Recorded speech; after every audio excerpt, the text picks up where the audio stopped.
Alright, well, now that we got the hay caught up on second cutting, we still probably got a few acres left that'll be second cutting, but because first cutting lasted a month, and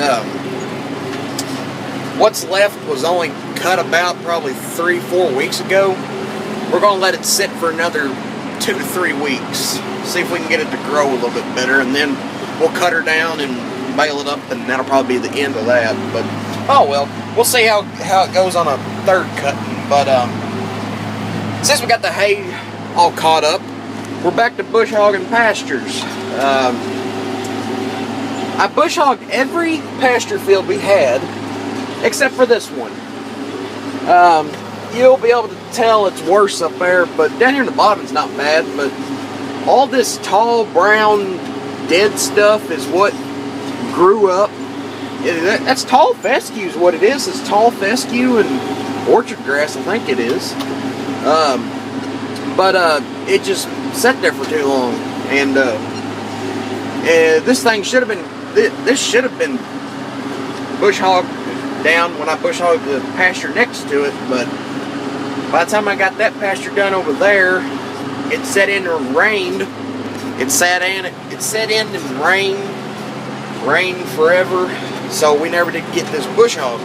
By the time it got dry enough, we were into hay. So hence why I never got this one cleaned up. But oh, we're getting her done now. But now it's time to hit the other pasture a second time. That's one thing my uncles have learned from over the years.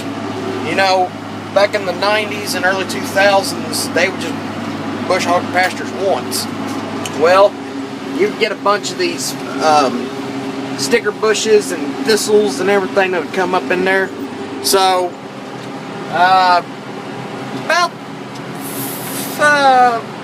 within 10 years ago, we started doing it like 3 or 4 times a year. And we would hit it once at the beginning of June, into May, beginning of June, depending on the year. Then that would be the thick part. That was what's grown from the fertilizer. And then it would grow up, and then about probably the 1st of July to the middle of July, you would hit it again. And then probably the end of August, 1st of September, you would just clean them up. And, you know, sometimes you'll have less than that, sometimes you'll have more times than that. But, yeah, all this brown stuff is dead. There's a creek right there. That's why I didn't get too close to there. There's a creek. And, there's the alfalfa field between them trees. Yes, it is baled up. Let's see. That made over 15 round bales. They were smaller, 54-inch bales, so we could fit them in the hallway at the barn. We made them smaller bales, but it was good hay. It's just it should have been cut 3 weeks ago, but it rained. So, oh well. We're hoping for a real good third cutting on that. It's funny, one of the farmers we know right up the road just baled his third cutting of alfalfa, and he square baled it, of course. And I just find it kind of weird how we just now got second cutting done. But we probably started earlier but later than other farmers. But I mean, you just got to go with what you got. Some farmers around here jumped the gun, or bit the bullet, mowed the 1st of May. But we don't like to do that. We like to start at the middle to end of May. Get the fertilizer good worked in, get it as much growing time as you can before you cut it down. So, but I mean, right here, this is good pasture. This is what's grown second behind the dead stuff. I mean, yeah, you got a few bushes or whatnot, a few thistles and weeds that need to be knocked down, but that's good pasture. That would probably make a good hay cut, but the reason why we have not, oh crap, I'm getting a little bit wide. The reason why we never cut this for hay is because of all the weeds and thistles and everything. Now that one pasture we cut earlier in the year, or a couple months ago, or last month, or whenever, it only had like 1 or 2 thistles in it, and it was thick and beautiful orchard grass and fescue and timothy and everything in it. And so that was a real good cut, and it only had 1 or 2 thistles in it, so we went ahead and cut it. But I mean, we have cut this in hay before. This was in soybeans. This was a grain field for a few years, back when I was like 3 or 4 years old. I can barely remember coming in here with our old 9400 John Deere combine. Or I can remember it happening, harvesting soybeans or corn. I can barely remember that, but I remember this was cropped. But at last, we got bigger into the cow herd, so we had to pasture some more stuff. But you know, we've been, ever since 2009, we've scaled back the cattle part of the farm and gotten more into grain. Of course, you know, between 2010 and 2013, corn and soybean prices were luxurious. We enjoyed that. We made more money between those years. I heard my uncle said this.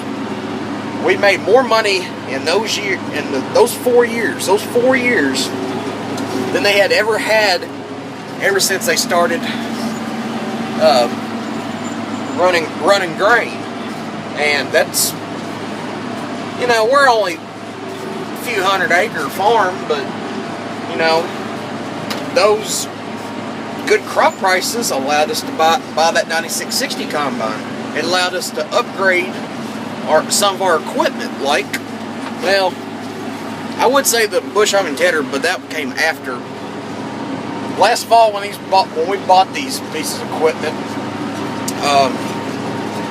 corn, we sold about probably over 10,000 bushels of corn, because we had no grain bin room.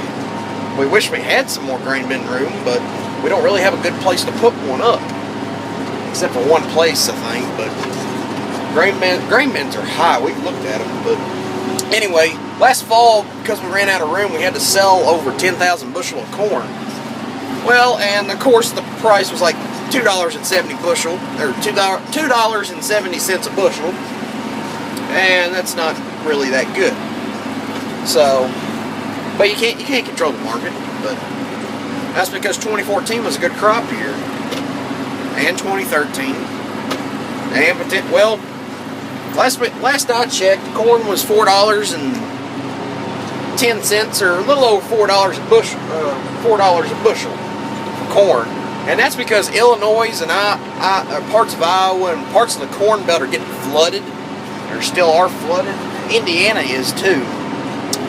And where you got places like, and their crops ain't going to amount to much, where, knock on wood, here our crops are looking pretty good. Corn's, we could, that field by my house, we looked at it, and as long as we keep getting some beneficial rain here and some good sunny days, that field will average over 200 bushels to the acre. And that's only 12, 13, 14, it's only around 15 acres there. So, and we only got 83 acres of corn this year. 84, something like that.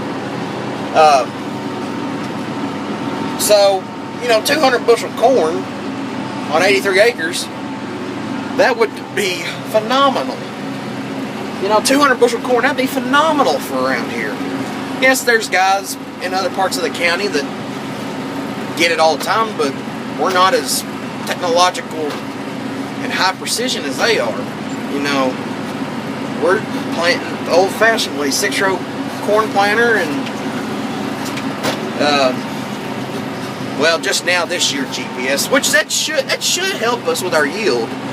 That should help us with our accuracy, if I can pronounce that.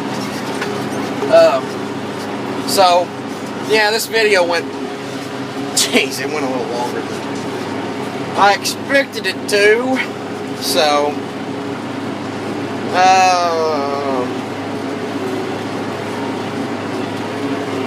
yeah, I have my GoPro there. Might see if I can try to get some shots of it. I was going to put it on the bush hog, but then I don't know. We'll just see. We'll just have to see what happens. So, thanks for watching. I probably won't put an end to this video unless I like come back up there to grain bins when I'm bush hogging around them, or I'm back at the barn putting it away or whatever. But I am getting a little behind. I have like 5 videos that need to go up before this one, and they're all haymaking.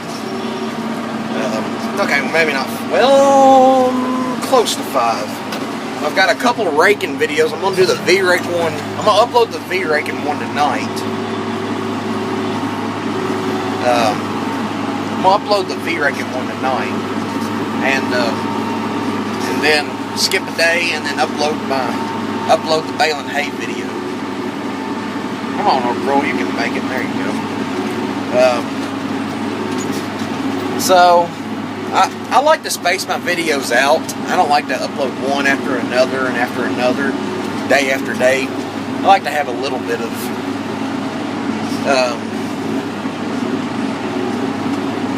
of space or whatever, gap. Some of my videos can get a little bit of views on it. So anyway, thanks for watching. Please comment, rate, and subscribe. And I'm going to get back to work here.